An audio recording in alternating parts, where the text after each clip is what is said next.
31 से ज्यादा बार ट्रंप कह चुके हैं कि उन्होंने भारत और पाकिस्तान का सीजफायर कराया और अब 25% टैरिफ भी भारत पर लगा रहे हैं। और ये भी कह रहे हैं कि भारत जो रशिया के साथ डील करता है, जो बिजनेस करता है, उसके लिए भारत को पेनल्टी भी भरनी पड़ेगी। किस बात की पेनल्टी भाई? भारत का फैसला है कि वो किसके साथ बिजनेस करेगा, किसके साथ नहीं।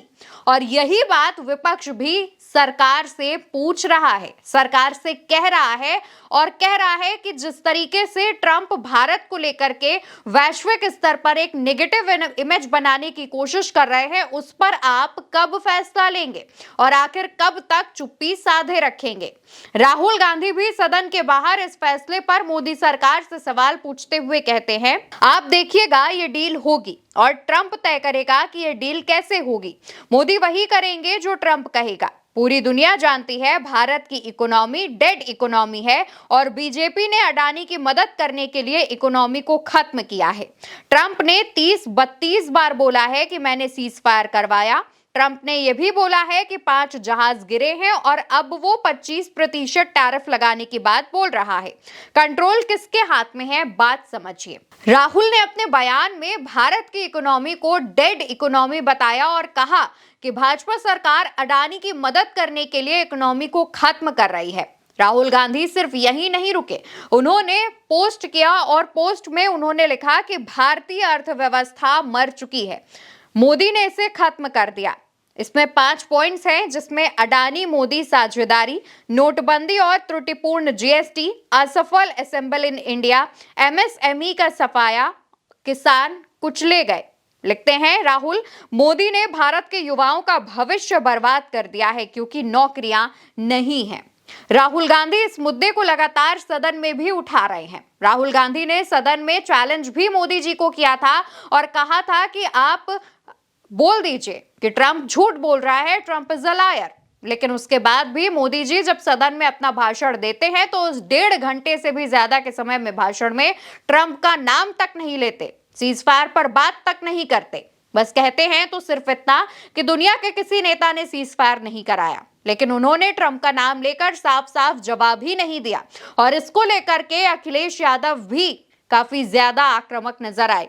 अखिलेश यादव कहते हैं, ये शुरुआत है भारत के बुरे दिनों की, क्योंकि देश के नौजवानों को रोजगार चाहिए, अर्थव्यवस्था बेहतर होगी तो रोजगार और नौकरियां मिलेंगी। अगर इस तरह की पाबंदियां लगेंगे, रुकावटें पैदा होंगी तो हमारे देश की अर्थव्यवस्था का क्या होगा? जिस समय अमेरिका के दूध की मिठाई खाओगे आप, तो आप नॉन वेजिटेरियन व्रत रखोगे। इसके बारे में हमें सोचना होगा। यहाँ पर अखिलेश यादव अमेरिकन डेयरी को लेकर के भी बात करते हैं, क्योंकि अमेरिका ये चाहता है कि भारत की इंडस्ट्री में, भारत के बिजनेस में अमेरिकन डेयरी भी इंट्रोड्यूस हो। और एक बात आपको बता दें कि इसको लेकर के तमाम नेता चिंता जाहिर कर रहे हैं और इसके पीछे बड़ी वजह यह है कि अमेरिका जैसे देशों में जो गाय होती हैं, जिनके दूध से डेयरी प्रोडक्ट्स बनते हैं, उन गायों को नॉनवेज खिलाया जाता है और इस वजह से उनके दूध को नॉनवेज की कैटेगरी में शामिल किया जाता है। और इसको लेकर के अखिलेश यादव भी अपनी चिंता जाहिर कर रहे हैं और कह रहे हैं कि जब आप अमेरिका के दूध से बनी मिठाई खाएंगे तो आप नॉन वेजिटेरियन व्रत रख रहे होंगे। दूसरी तरफ प्रियंका गांधी भी आज सुबह से ही संसद में हमलावर मोड में नजर आ रही हैं। प्रियंका गांधी भी कहती हैं, अमेरिकी राष्ट्रपति ने टैरिफ पर जो कहा उसे सबने देखा। उन्होंने जंग के बारे में फिर से कहा कि उनके कहने पर भारत और पाकिस्तान ने जंग रोकी।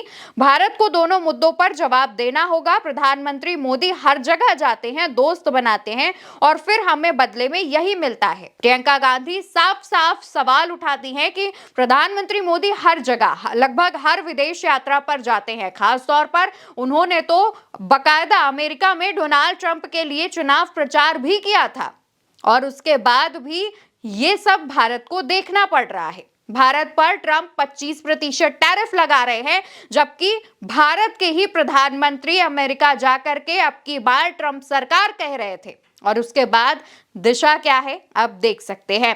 दूसरी तरफ एआईएमआईएम के चीफ असदुद्दीन ओवैसी ने भी इस मामले पर पोस्ट करा है। जो वो लिखते हैं उसका हिंदी ट्रांसलेट हम आपको बताते हैं। सबसे पहले तो उन्होंने अपने पोस्ट में अमेरिकी राष्ट्रपति को बफन इन चीफ बताया। यानी ऐसा व्यक्ति जो बेतुके चुटकुले सुनाता हो। वो अपने ट्वीट में लिखते हैं, अपने पोस्ट में लिखते हैं, ट्रंप ने घोषणा की है कि अब भारतीय निर्यात पर 25% टैरिफ लगेगा। ये देखकर दुख होता है कि मेरे देश की सरकार व्हाइट हाउस में बैठे बफेन इन चीफ द्वारा धमकाई जा रही है। ये टैरिफ रूस के साथ व्यापार करने पर एक अस्पष्ट दंड के साथ चलेगा। भारत एक स्वतंत्र संप्रभुता वाला देश है, कोई जागीरदार राज्य नहीं जो सम्राट के दरबार में सलामी देता हो। यह कदम हमारी संप्रभुता और आर्थिक प्रतिष्ठा पर एक स्पष्ट और जानबूझकर किया गया हमला है। यह टैरिफ भारतीय एमएसएमई निर्माताओं, आईटी फर्मों, सर्विस प्रोवाइडर और हमारे किसानों को प्रभावित करेंगे। यह फॉरेन डायरेक्ट इन्वेस्टमेंट को रोकेंगे, एक्सपोर्ट और नौकरियों को नुकसान पहुंचाएंगे। इससे भी बुरी बात तो हमारे अपने प्रधानमंत्री मोदी की चुप्पी है। वो मोदी जी को टैग करते हुए लिखते हैं, क्या यही वही 56 इंच का सीना है जिसका वादा हमसे किया गया था, या ये हमें तभी देखने को मिलेगा जब ट्रंप टैरिफ बढ़ाकर 56% कर देंगे।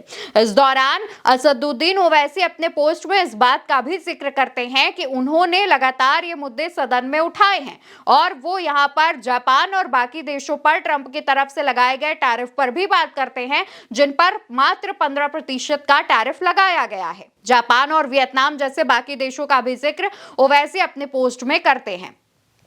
दोस्तों, ट्रंप का यह कहना है कि भारत रूस के साथ व्यापार करता है और हमारे ऊपर बहुत ज्यादा टैरिफ लगाता है। इस वजह से इसका जवाब देते हुए हम भारत के सामानों पर 25% तक टैरिफ लगाएंगे, यानी कि भारत से जो सामान अमेरिका जाएगा वो महंगा हो जाएगा। इसकी वजह से भारतीय बाजारों पर भी असर पड़ सकता है। तमाम जो ऐसे बिजनेस जो कि अपना सामान भारत से एक्सपोर्ट करके अमेरिका भेजते हैं, उसकी अब डिमांड कम हो सकती है और इसका असर भारत की इकोनॉमी पर भी पड़ सकता है।